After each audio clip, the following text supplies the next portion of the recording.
प्रायोजक पतंजलि केश कांति hair oil, 21 जड़ी बूटियों से निर्मित, बालों की समस्याओं का संपूर्ण समाधान।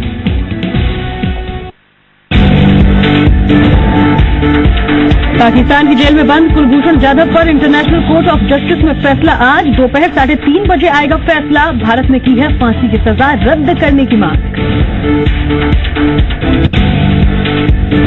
श्रीनगर में आज से जीएसटी काउंसिल की अहम बैठक, सभी राज्यों के वित्त मंत्री लेंगे हिस्सा।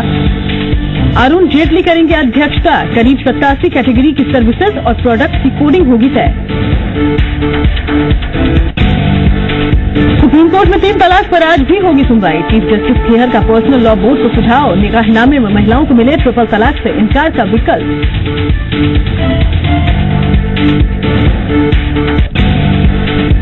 झालावाड़ में धार्मिक स्थल हटाने की आशंका को लेकर जमा हुई भीड़, रात करीब 1 बजे मंत्री यूनुस खान से की वार्ता। मंत्री के आश्वासन के बाद लौटे लोग, एहतियात के तौर पर शहर भर में पुलिस तैनात।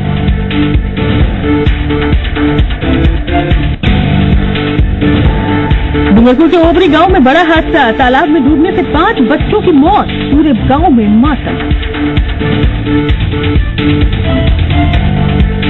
प्रस्तुतकर्ता पतंजलि के शुद्ध फ्रूट जूस, प्यास बुझाए, एनर्जी बढ़ाए। प्रायोजक देश कीमती जड़ी बूटियों से निर्मित, त्वचा की प्राकृतिक कोमलता एवं सुंदरता के लिए पतंजलि हर्बल बाथ सोप और पेट सफा आयुर्वेदिक चूर्ण। पेट सफा तो हर रोग दफा।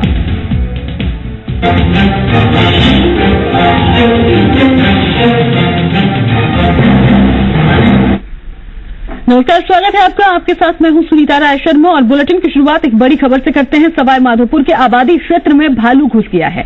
इस भालू के हमले में 2 लोग घायल हो गए हैं। खैरदा इलाके में लवकुश कॉलोनी का मामला। भालू की मूवमेंट से इलाके भर में दहशत है। वन विभाग की टीम मौके पर मौजूद है। विद्युत निगम के फार हाउस में घुस गया है भालू। इस भालू को ट्रैंकुलाइज करने की कोशिश जारी है। तो बड़ी खबर है सवाई माधोपुर से, जहां स्थिति गंभीर है क्योंकि एक भालू आबादी क्षेत्र में जा घुसा है। और ये एक्सक्लूसिव तस्वीर जी राजस्थान न्यूज सबसे पहले आप तक पहुंचा जा रहा है। भालू के हमले में 2 लोग घायल भी हो गए हैं। खैरदा इलाके में लवकुश कॉलोनी का मामला है। भालू की मूवमेंट से दहशत है लोगों में। हालांकि वन विभाग की टीम मौके पर पहुंच चुकी है। इस भालू को ट्रैंकुलाइज करने की कोशिश की जा रही है, लेकिन इस वक्त ये भालू विद्युत निगम के पार हाउस में जा घुसा है। तो कभी पैंथर कभी भालू, लोगों में दहशत का माहौल है। लगातार जंगलों का कम होना, वन क्षेत्र का कम होना, और कभी पानी की तलाश में तो कभी खुराक की तलाश में जंगली जानवरों का आबादी क्षेत्र तक पहुंच जाना आम लोगों के जीवन के लिए, जिंदगी के लिए, जान के लिए बड़ा खतरा। मामला सवाई माधोपुर का है, जहां भालू की मूवमेंट से इलाके में दहशत है। पार हाउस में घुसा हुआ है भालू और इस वक्त उसे ट्रैंकुलाइज करने की कोशिश की जा रही है। और ये तस्वीरें आप देखिए, दहशत का माहौल है लोगों में। लोग बेहद डरे हुए हैं क्योंकि ये भालू अचानक आबादी क्षेत्र में जा घुसा। 2 लोगों पर इसने हमला भी किया है। दोनों लोग घायल हुए हैं। बहरहाल तुरंत वन विभाग की टीम को सूचना दी गई। टीम मौके पर पहुंच चुकी है और ये तस्वीर आप देख सकते हैं कैसे टीम इस भालू को ट्रैंकुलाइज करने की कोशिश कर रही है। वहीं लोग बेहद डरे हुए, भागते दौड़ते, अपनी जान को बचाते हुए, ये लोग, ये बच्चे, ये बुजुर्ग, ये महिलाएं। बहरहाल पूरा दारोमदार अब वन विभाग की टीम पर है जो इसे ट्रैंकुलाइज करे। अरविंद, जी मीडिया संवाददाता मेरे साथ जुड़ गए हैं। अरविंद, फिलहाल क्या स्थिति है? मैं बिल्कुल बताना चाहूंगा। भालू को एक बार तो ट्रैंकुलाइज कर दिया गया है, उसके बाद भालू पूर्णतः बेहोश नहीं हुआ। उसके बाद वो विद्युत विभाग परिसर से भागते हुए आवासीय कॉलोनी में दोबारा घुस गया है। एक मार्बल स्टोन की क्रेशर दुकान है, उसमें घुस गया। उसके बाद वनकर्मियों वहां पकड़ने का प्रयास किया। एक वनकर्मी के कपड़े वगैरह भी फाड़ दिए। उसके बाद भालू वहां से भागकर और एक लकड़ी की आरा मशीन की टाल है, उसके अंदर कमरे में घुस चुका है, जिसको दोबारा से ट्रैंकुलाइज किया गया है। मामला यह है कि कुछ ही देर में उसको रेस्क्यू कर लिया जाएगा, ऐसा अनुमान लगाया जा रहा है। बिल्कुल, ये भालू कब देखा गया, कब इलाके में घुसा, और बताया जा रहा है कि 2 लोग घायल भी हुए हैं इसके हमले में। बिल्कुल सुनीता जी, ये देखिए सुबह जल्दी सुबह की घटना है। उस टाइम वो रमेश पहाड़िया का एक मकान है जो अकेला ही घर पे था, तो 1-2 महिलाएं थी, तो उनको इन्होंने भालू ने घायल कर दिया।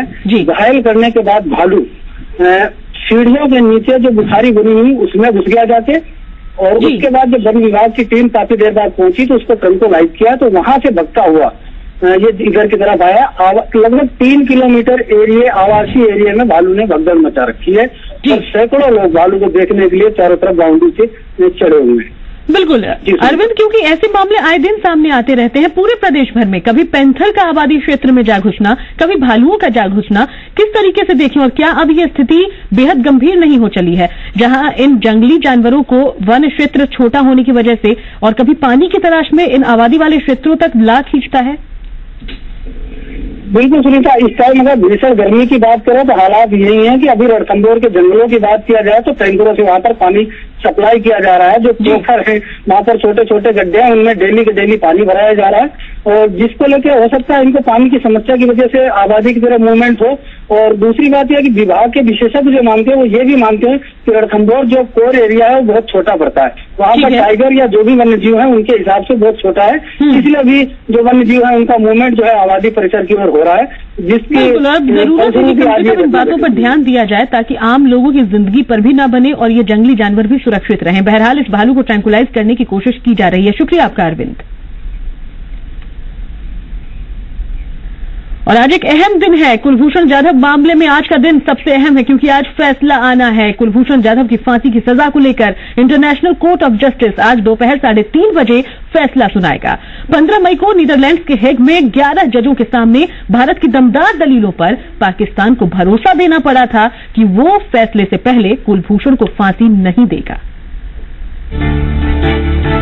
पाकिस्तान में भारतीय नागरिक कुलभूषण जाधव को फांसी की सजा सुनाए जाने पर इंटरनेशनल कोर्ट ऑफ जस्टिस भी अपना फैसला देगा। 15 मई को नीदरलैंड्स के हेग में 11 जजों के आगे भारत की दमदार दलीलों पर पाकिस्तान को भरोसा देना पड़ा था कि वो फैसले से पहले कुलभूषण को फांसी देने में जल्दी नहीं करेगा। भारत की ओर से वकील हरीश साल्वे ने पाकिस्तान पर कुलभूषण को काउंसलर मदद न देकर वियना संधि के उल्लंघन का आरोप लगाया था। भारत ने इस बारे में 16 बार अपील की थी। नेवी के पूर्व अफसर कुलभूषण जाधव को पाकिस्तान ने 3 मार्च 2016 को बलोचिस्तान से गिरफ्तार करने का दावा किया था। जासूसी के आरोप में कुलभूषण को पाकिस्तान की आर्मी कोर्ट ने फांसी की सजा सुनाई थी, जिसके खिलाफ भारत ने इंटरनेशनल कोर्ट में अपील की। ट्रिपल तलाक पर सुप्रीम कोर्ट में आज भी सुनवाई होगी। बुधवार को चीफ जस्टिस खेहर ने सुझाव दिया कि क्यों न महिलाओं को निकाह के वक्त ही ट्रिपल तलाक से इनकार करने का विकल्प दिया जाए। सुप्रीम कोर्ट में ट्रिपल तलाक पर सुनवाई के 5वें दिन सुप्रीम कोर्ट ने all India Muslim person law board से पूछा कि क्या ये मुमकिन है कि महिला को ये अधिकार दे दिया जाए कि वो एक साथ 3 तलाक देने पर तलाक को स्वीकार न करे। सुप्रीम कोर्ट ने सवाल किया कि क्या महिला को निकाहनामे के अमल के दौरान 3 तलाक को न कहने का हक दिया जाता है? क्या ये नहीं हो सकता कि निकाह के वक्त ही काजी ये विकल्प दे कि महिलाएं निकाहनामे में 3 तलाक की मनाही कर सकें? AIMPLB के वकील कपिल सिब्बल ने सुझाव को अच्छा बताया। सरकार की ओर से अटॉर्नी जनरल ने दलील रखी कि ये कोई बहुसंख्यक बनाम अल्पसंख्यक का मसला नहीं है, ये अल्पसंख्यक नहीं अल्पसंख्यकों के अधिकार का मसला है। ट्रिपल तलाक वैकल्पिक है तो कैसे इस्लाम का अभिन्न हिस्सा हो सकता है? AG ने कहा कि ट्रिपल तलाक इस्लाम का अभिन्न हिस्सा नहीं है तो आर्टिकल 25 के तहत कैसे धार्मिक स्वतंत्रता के दायरे में आ सकता है? इधर 3 तलाक के मुद्दे पर सुप्रीम कोर्ट में सुनवाई के चलते देश भर में बहस छिड़ी है। इसी बीच जोधपुर शहर की मुस्लिम समुदाय की 2 महिलाएं भी 3 तलाक के विरोध में सामने आई। इन दोनों का आरोप है कि उनके पति ने तलाक तलाक तलाक लिखा नोटिस भेजकर उनसे नाता तोड़ लिया। 3 तलाक पर देश भर में छिड़ी बहस। विरोध में मुस्लिम महिलाएं भी हुई मुखर। पीड़िताओं ने की दुरुपयोग पर रोक की मांग। हिंदू रीति से सिस्टम बनाने की जताई मंशा। जोधपुर के मुस्लिम समुदाय की 2 महिलाएं अफसाना बानो और शगुफ्ता ने अपने पतियों पर 3 तलाक बोलकर संबंध तोड़ने का आरोप लगाया है। ऐसे में दोनों महिलाओं ने मुस्लिम कानून के दुरुपयोग पर रोक लगाने की मांग की है। इस प्रथा को खत्म करने के लिए अब दोनों महिलाएं PM नरेंद्र मोदी और मुख्यमंत्री वसुंधरा राजे को पत्र भेजने की तैयारी कर रही हैं। शगुफ्ता के मुताबिक पति मोहम्मद अब्दुल रिजवान की मारपीट से तंग होकर वो पीहर आ गई। ऐसे में रिजवान ने तलाक तलाक तलाक कहकर संबंध तोड़ दिया। मेरी शादी 7 दिसंबर 2014 में हुई। मेरी शादी को 2 साल हो चुके हैं। मेरे हस्बैंड का नाम है रिजवान मोदी, रहते हैं घास मंडी है मेरा ससुराल। 2 साल हुए शादी को, थोड़ा ठीक चला। मेरी शादी खूब धूमधाम से हुई, लेना देना सब अच्छा किया माँ बाप ने। मेरे माँ बाप ने हर चीज दी, जो हर बेटी को दी जाती है, उससे ज्यादा ही दिया मेरे माँ बाप ने मेरे को। फिर थोड़े टाइम बाद में मेरे साथ मारपीट स्टार्ट कर दी और घर से निकाल दिया। और मेरा एक बच्चा भी है, उसका भी कोई खाना पीना नहीं देते हैं, परेशान करते हैं मेरे को, मारपीट करना। माँ बाप अपने बेटों को अच्छी सीख देके निकालते हैं कि जो कुछ है वो आपका ससुराल है, आपका हस्बैंड है, पर हस्बैंड की इतनी ताकत बढ़ जाती है, उसको मारते हैं, पीटते, फिर भी वो सहन करती है कि नहीं मेरा घर है, मेरे को हस्बैंड है। पर दुनिया में ये प्रथा बना ली है कि लड़की को बस दबाया जाए। लड़की क्यों दबे? हर चीज में मतलब तलाक का शब्द निकाल देते। वहीं अफसाना बानो की माने तो उसका पति मोहसिन दहेज की लालच में मारपीट करता था और विरोध करने पर उसे घर से बाहर निकाल दिया। साथ ही 3 बार तलाक कहकर उससे अलग हो गया। ऐसे में दोनों पीड़ित महिलाओं ने 3 तलाक के खिलाफ आवाज उठाई है। परेशानी सो में और नाम 8 साल हुए शादी के, 22/4/2009 को बहुत प्रॉब्लम है। मेरे बाप मार कूट के काटा, फिर भी मेरे पापा घर आई और लेके सामान जो मांगत थी वो लेके गई, फिर भी मार कूट के वापस कर दिया। फिर आके चुपचाप बैठ गए। हम तो घर पे 3 पेपर भेज चुके, तलाक तलाक तलाक। फिर भयंकर परेशान है, क्या करें, घर का मजदूरी करते हैं फिर भी परेशानी में गुजारा चलाना पड़ता है। मैं एक दुकान पे सर्विस करता हूँ, फिर भी बच्चों को पालना पड़ता है। 5 बच्चे हैं, 2 लड़के हैं, तो हम परेशानी हाल में गुजारते हैं। क्या करें, बच्ची को कहाँ काटें, हमें तो रखनी पड़ेगी मजबूरी। और हमारी हालात खराब होते हैं भी हमें चलना पड़ता है मजबूर। और घर बैठे उन्होंने लिख के भेज दिया किसी, जबकि इस्लामी दायरे के मुताबिक तलाक का ये दायरा है कि समझाया जाए पहले, फिर उसके बाद के अंदर 2 से और समझाइश की जाए। फिर भी नहीं माने तो एक बार करके 3 महीने में 3 बार तलाक दी जाती है। जबकि पीड़िता के वकील भी मानते हैं कि दोनों मुकदमे काफी संवेदनशील हैं और इस मसले पर देश की मुस्लिम महिलाओं की निगाहें टिकी हैं। जो कि अभी आप देख रहे हैं पूरे देश में चल रही है एक संवेदनशील मुद्दा 3 तलाक का। वैसे ही जोधपुर में अभी मेरे पास 2 मुकदमे आए हैं, जिसमें अभी एक की शादी 2014 में हुई है, उसके 6 महीने का बच्चा भी है और उसको शादी के बाद से ही बार बार दहेज के लिए तंग और परेशान किया जाता रहा था। जब उसके पिताजी के द्वारा उनकी मांगों की पूर्ति नहीं की जा रही थी तो उसके पति ने एक चिट्ठी रजिस्टर्ड डाक से भेजकर उसको यह कह दिया कि मैंने तुझे 3 तलाक दे दिया है और अब आज से तू मेरी पत्नी नहीं है। इस प्रकार से जो ये मुद्दा, एक और मुद्दा इसी प्रकार का मेरे पास है, जिसमें उसकी शादी 2010 में हुई थी और उसको 2 साल बाद ये कहकर उसके भी दहेज की मांग की पूर्ति नहीं होने के कारण उसको भी रजिस्टर्ड डाक से लेटर भेजकर। बहरहाल 3 तलाक का मसला भले ही मुस्लिम पर्सनल लॉ से जुड़ा हो, लेकिन 3 तलाक के बहाने मुस्लिम महिलाओं पर होने वाले अत्याचार के खिलाफ अब आवाज उठने लगी है। पीड़िता महिलाओं ने हिंदू विवाह विच्छेद रीति के मुताबिक तलाक का सिस्टम बनाए जाने की मांग की है। राजीव गौड़, जी मीडिया, जोधपुर। इधर पीएम मोदी पर फतवा देने वाले नूर उल रहमान बरकती को कोलकाता के टीपू सुल्तान मस्जिद ट्रस्ट ने बुधवार को शाही इमाम के ओहदे से हटा दिया। मस्जिद बोर्ड ने कहा कि बरकती के फतवों ने पूरी मुसलमान कौम को शर्मिंदा किया है। बरकती ने 25 करोड़ मुसलमानों के लिए पाकिस्तान की मांग की थी। पीएम मोदी पर फतवा देने वाले नूर उल रहमान बरकती को कोलकाता के टीपू सुल्तान मस्जिद ट्रस्ट ने आज शाही इमाम के ओहदे से हटा दिया। मस्जिद बोर्ड ने कहा कि बरकती के फतवों ने पूरी मुसलमान कौम को शर्मिंदा किया है। बरकती ने 25 करोड़ मुसलमानों के लिए पाकिस्तान की मांग भी की थी। टीपू सुल्तान मस्जिद के जो इमाम थे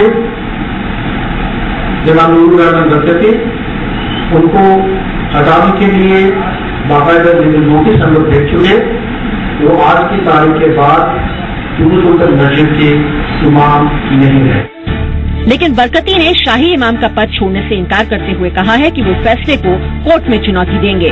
बरकती ने आरोप लगाया कि मस्जिद ट्रस्ट में आरएसएस के लोग घुस चुके हैं। कि इमाम है, वो किसी का गुलाम नहीं है, उसको कोई टर्मिनेटेड का लफ्ज नहीं आ सकता, उसको कोई सैलरी नहीं दी जा सकती। अगर ऐसा होता तो हम लोग बोर्ड से 2500 रुपया लेते। बरकती ने गाड़ी से लाल बत्ती हटाने के केंद्र सरकार के फैसले को भी मानने से इनकार कर दिया था। इसे लेकर ममता बनर्जी को अपशब्द भी कहे थे। और यहाँ पर रुकेंगे एक छोटे से ब्रेक के लिए, जल्द लौटेंगे।